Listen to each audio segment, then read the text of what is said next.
Hola a todos, soy la doctora López y vamos a hablar ahora de esclerosis sistémica. En esta clase vamos a llevar la enfermedad desde los siguientes puntos. Primero vamos a hablar un poco de los conceptos generales y la epidemiología, después vamos a ver la clasificación y obviamente que vamos a hablar de la patogenia y detenernos en la morfología de los diferentes órganos que va a afectar. Y por último, hacer mención sobre la evolución clínica y las complicaciones. Bueno, arrancamos, como siempre, viendo de qué se trata esta enfermedad a la que antes se la conocía como esclerodermia y ahora se la llama esclerosis sistémica.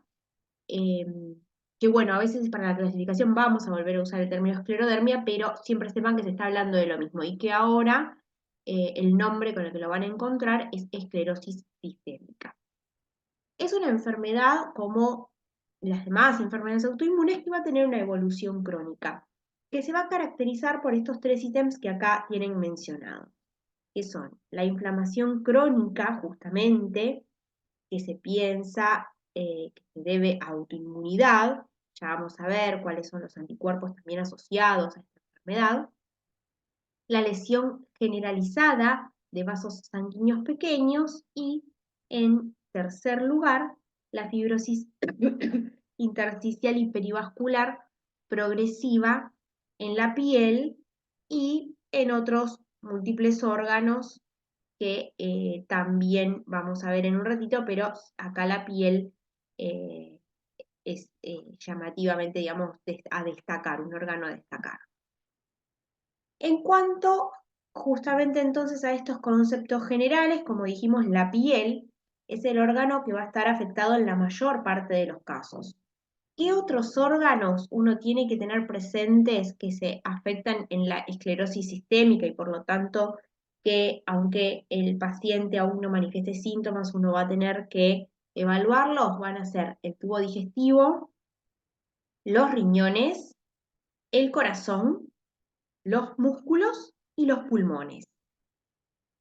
En algunos pacientes, como acá nos dice, la enfermedad parece estar limitada a la piel, pero a la larga o a la corta la mayoría progresa hasta una afección visceral y la muerte puede estar dada por insuficiencia renal, por insuficiencia cardíaca, por insuficiencia pulmonar o por una mala absorción intestinal, es decir, por cualquiera de los órganos que se afecten que lleven como al límite la funcionalidad de ese sistema de órganos. Bien. Eh, Existe esto que es la heterogeneidad clínica en la esclerosis sistémica, más allá de la diversidad de órganos que afecta, sino esta mención se hace porque hay dos grupos, o podemos clasificar en estos dos puntos a la enfermedad, en lo que es la esclerodermia difusa y la esclerodermia limitada. La esclerodermia difusa es aquella que va a tener característicamente afección cutánea generalizada ya desde el inicio, con una progresión rápida y una afección visceral temprana. Por su lado, la esclerodermia limitada, la afección cutánea va a estar limitada habitualmente a los dedos de las manos, antebrazos y cara, y la afección visceral va a ser tardía, por lo tanto la evolución clínica es relativamente benigna si la comparamos con la esclerodermia difusa. Y algunos pacientes presentan una enfermedad aún más limitada que presentan lo que se llama el síndrome de Crest. El síndrome de Crest está constituido por 5 ítems, ¿no? Que son los de las siglas de la palabra Crest en inglés, que son calcinosis, la R es de fenómeno de Raynaud, la E es de alteración en la motilidad esofágica, la S de esclerodactilia y la T de telangiectasias. Y como la mayor parte de las enfermedades autoinmunes, o prácticamente todas las enfermedades autoinmunes, es más prevalente en mujeres que en hombres, y esto en cuanto a la epidemiología, en este caso, entre los 50 y los 60 años. Ahí voy a ver si le puedo corregir una cosita del volumen.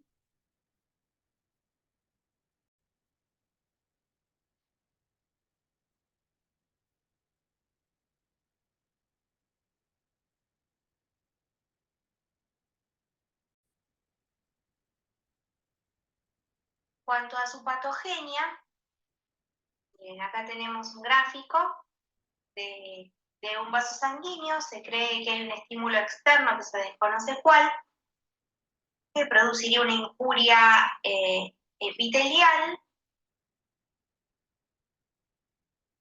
Bueno, entonces esta injuria endotelial produciría una vasculopatía ulcerativa y proliferativa que determinaría, por un lado, con afección de arteria pulmonar, hipertensión pulmonar y isquemia y reparación, que junto con lo que ahora vamos a ver, determinan el aumento de la síntesis de factores de proteínas de la matriz extracelular, produciendo fibrosis en el parénquima de distintos órganos, ¿sí?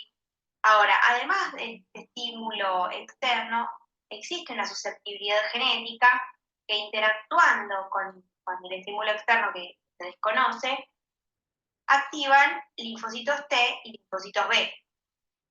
¿Qué produce esto? Y por un lado produce la formación de citoquinas profibróticas como el Transforming Growth Factor Beta, la interleuquina 13 y el PDGF.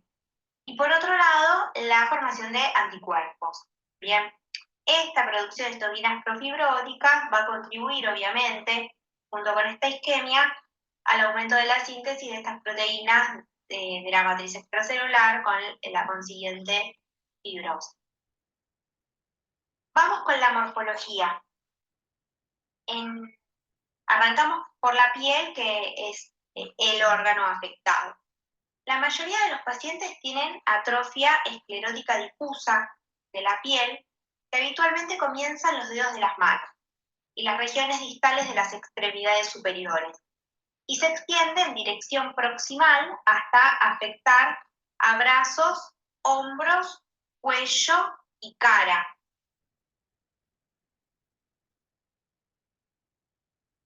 Histológicamente hay edema e infiltrado perivascular que contiene linfocitos TCD4.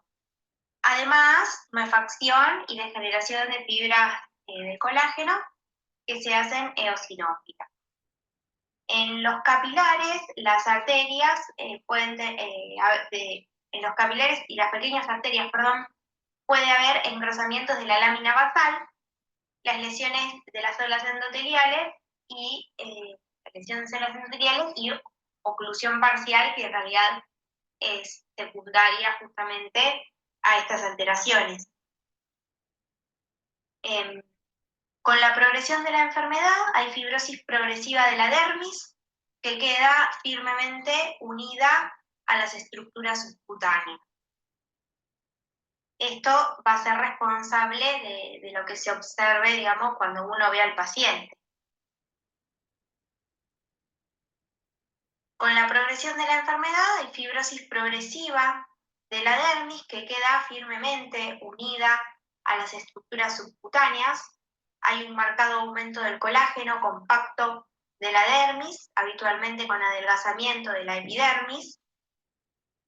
Las pérdidas de las crestas interpapilares, la atrofia de los anexos dérmicos, engrosamiento y hialino de paredes de las arteriolas y de los capilares de la dermis. Pueden aparecer calcificaciones subcutáneas focales y en ocasiones difusas, especialmente en los pacientes con síndrome de Crest. En las fases avanzadas, los dedos de las manos tienen un aspecto afilado, similar a una garra, con limitación del movimiento de las articulaciones, y la cara se convierte en una máscara. La pérdida de la vascularización puede dar lugar a ulceraciones cutáneas y cambios atróficos en las falanges terminales. En ocasiones se produce amputación de las puntas de los dedos de las manos Fíjense hasta qué punto es la gravedad de la lesión, ¿sí? De todas estas manifestaciones que estuvimos comentando. Esta, que la cara se convierte en una máscara, es algo muy característico, porque justamente es una de las cosas que permiten hasta oler la enfermedad en el mismo momento que uno ve al paciente. Tiene un aspecto que se lo llama en cara de pájaro, o sea, cuando vayan aumentando la vista de los pacientes van a ir identificando también esas cuestiones.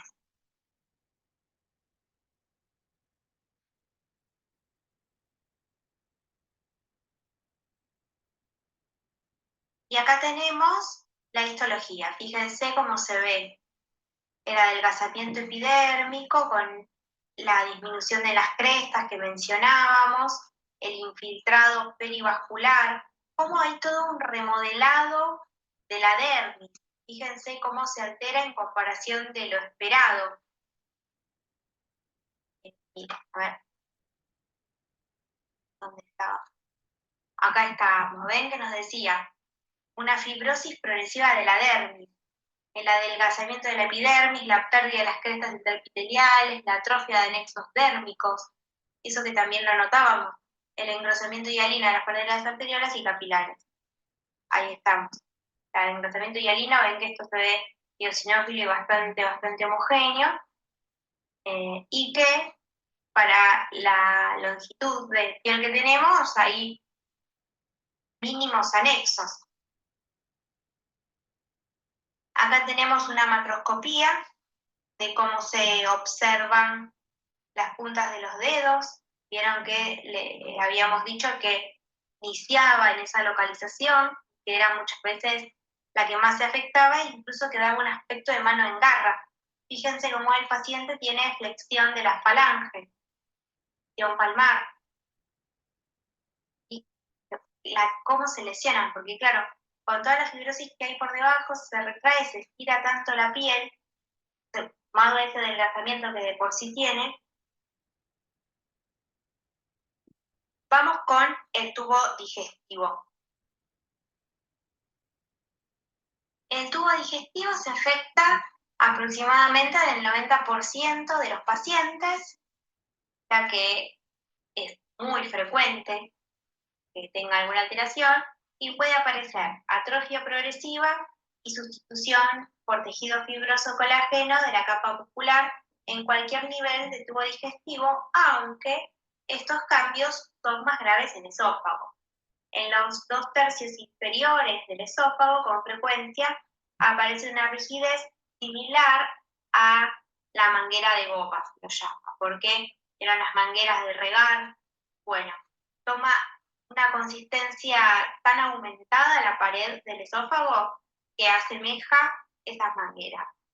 Y fíjense cómo cuando vemos la forma en la que se expresa, es traspolable a lo que veíamos que pasaba en la piel, ¿sí? En la dermis, como la esencia de esta enfermedad es sustituir por cicatriz casi, sustituir por un tejido fibroso, aumentar consistencia, ¿sí? Como torna todo para ese lado, manifestaciones. La disfunción asociada del esfínter esofágico inferior da lugar a reflujo gastroesofágico, obviamente, y a sus complicaciones como son la metaplasia de Barrett y la estenosis. La mucosa está adelgazada, se puede ulcerar y hay una colagenización excesiva de la lámina propia y de la submucosa. Acá pasa lo mismo, la mucosa se adelgaza de la misma forma que se adelgazaba la epidermis. La pérdida de vellosidades y microvellosidades del intestino delgado es la base anatómica del síndrome de malabsorción que se encuentra en ciertas ocasiones en estos pacientes. La inflamación de la membrana sinovial, ahora estamos a nivel osteoarticular, ¿sí? Asociada a hipertrofia e hiperplasia de los tejidos blandos sinoviales, es frecuente en la fase temprana. Posteriormente se produce fibrosis. Estos cambios recuerdan a los de la artritis reumatoidea. Bien, si lo asemejamos, aunque la destrucción articular no es frecuente en la esclerosis sistémica, eso sería una diferencia. En un pequeño número de pacientes, que es 10% más o menos, puede aparecer una miositis inflamatoria que es indistinguible de la polimiositis. ¿Qué pasa a nivel renal? Se producen alteraciones renales en 2/3 de los pacientes con esclerosis sistémica, ¿ya? Mucho, ¿bien? Las lesiones más llamativas son las lesiones vasculares, como mencionamos al inicio de cuando empezamos a hablar de esta enfermedad. Hay engrosamiento de la íntima, de las arterias interlobulillares, como consecuencia del depósito de material mucinoso o colágeno fino que se tiñe histoquímicamente para glucoproteínas y mucopolisacáridos ácidos, ¿sí? También hay proliferación concéntrica de las células de la íntima en vasos bien pequeños de 150 a 500 micrómetros. Aparece hipertensión en el 30% de los pacientes con esclerodermia. Y el 20% tiene una evolución ominosa, rápida y progresiva por hipertensión maligna. Esto va a ser algo que siempre vamos a tratar de prevenir en estos pacientes. En pacientes hipertensos, las alteraciones vasculares son más pronunciadas y con frecuencia se van a asociar a necrosis fibrinoide de las arteriolas, además de trombosis e infartos. Estos pacientes con frecuencia mueren por insuficiencia renal, que es responsable de aproximadamente el 50% de las muertes en los pacientes que tienen esta enfermedad. No hay ningún cambio glomerular que sea específico, ¿sí? Pero fíjense cómo es importante porque es causa de muerte para los pacientes que tienen esclerosis sistémica, ¿sí? El 50%. O sea, la mitad de los pacientes se van a morir de esto. Pasamos al aparato respiratorio. Los pulmones están afectados en más de la mitad de los pacientes con esclerosis sistémica. La afección se puede manifestar como hipertensión pulmonar y como fibrosis intersticial. Se considera que el vasoespasmo pulmonar secundario a la disfunción endotelial vascular pulmonar es importante en la patogenia justamente de la hipertensión pulmonar. La fibrosis pulmonar, cuando está presente, es indistinguible de la que se ve en la fibrosis pulmonar idiopática. Y vieron que todavía no lo hablamos, pero las enfermedades intersticiales que producen fibrosis suelen tener todas la misma evolución y unas manifestaciones muy parecidas, porque justamente todas tienen en común que haya fibrosis en el intersticio del pulmón, aunque sea gatillado por diferentes motivos, van a tener eso en común. A nivel cardíaco, aparece pericarditis con derrame y fibrosis miocárdica, junto con engrosamiento de arteriolas intramiocárdicas en 1/3 de los pacientes. Sin embargo, la afección clínica del miocardio es menos frecuente y en un grupo menor de pacientes pueden aparecer arritmias de gran relevancia clínica. Esto, aunque nos dice que es menos frecuente, es muy importante. ¿Y por qué es muy importante? Porque el paciente que se manifieste de esta manera no va a ir a consultar a un reumatólogo y quizás ni siquiera vaya a un consultorio. Y va a ser un paciente o una paciente, porque la mayoría son mujeres, que justamente se presente, por ejemplo, consulte por síncope, ¿sí? O aparición, como nos dice acá, de alguna arritmia de gran relevancia, o muchas veces son secundarias a la fibrosis esta que nos dice acá intramiocárdica. Entonces, hay que estar atentos porque va a ser un paciente, primero que quien haga cardiología, el 99% de las cosas que vea no van a ser esto, van a ser otra cosa. Pero el día que llegue un paciente así, hay que saber identificarlo, ¿sí? Porque si no, ese paciente con esta manifestación clínica se puede morir. Por eso es que hay que tener siempre todo presente, sobre todo lo frecuente y sobre todo lo grave o lo potencialmente grave. Entonces a ese paciente habrá que saberlo seleccionar, saberlo estudiar y derivar o diagnosticar correctamente para su tratamiento. Vamos ahora de lleno con las características clínicas. Sus características distintivas son justamente los llamativos cambios cutáneos, y notablemente ese engrosamiento cutáneo. El fenómeno de Raynaud, que se manifiesta como vasoconstricción episódica de las arterias y arteriolas de las extremidades, se ve prácticamente en todos los pacientes y precede a los demás síntomas en el 70% de los casos. Es decir, va a haber pacientes que tengan fenómeno de Raynaud aislado inicialmente y en los próximos años inicien otras manifestaciones asociadas a esta enfermedad. Hay disfagia atribuible a fibrosis esofágica y a la consiguiente hipomotilidad en más del 50% de los pacientes. Finalmente, la destrucción de la pared esofágica produce atonía y dilatación, especialmente en el tercio inferior.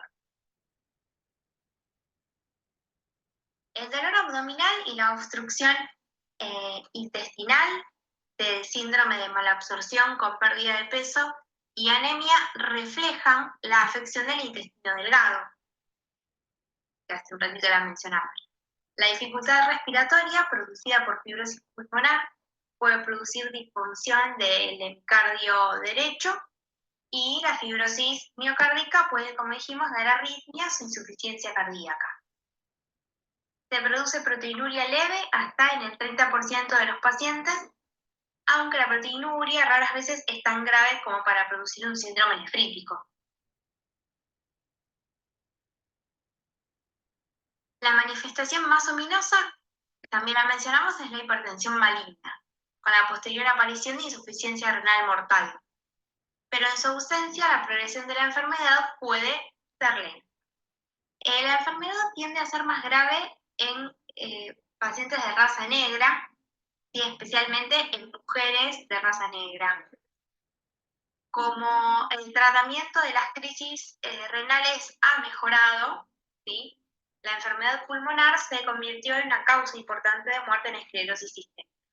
Esto siempre, el componente racial es muy importante tenerlo presente porque van a ser pacientes a las que las vamos a tener que seguir mucho más de cerca y estar más atentos porque si uno ya sabe que alguien tiene más chances de tener una peor evolución, hay que estar atentos a prevenir todo eso, porque va a ser calidad de vida y años de vida que le vamos a poder otorgar a nuestros pacientes. Como ya se mencionó, se ve síndrome de Crest en algunos pacientes con esclerosis sistémica limitada. Se caracteriza, como dijimos, por calcinosis, fenómeno de Raynaud, disfunción esofágica, esclerodactilia, telangiectasia y presencia de anticuerpos anticentroméricos. Acá destaco esto porque no lo habíamos mencionado hasta ahora. Depende si es la variante difusa o la variante limitada, hay predominancia que exista uno u otro anticuerpo. Y los anticuerpos anticentrómero son más predilectos de aparecer en la esclerosis sistémica localizada. Los pacientes con síndrome de Crest tienen una afección relativamente limitada de la piel, con frecuencia circunscripta a los dedos de las manos, antebrazos y cara, y la calcificación de los tejidos subcutáneos.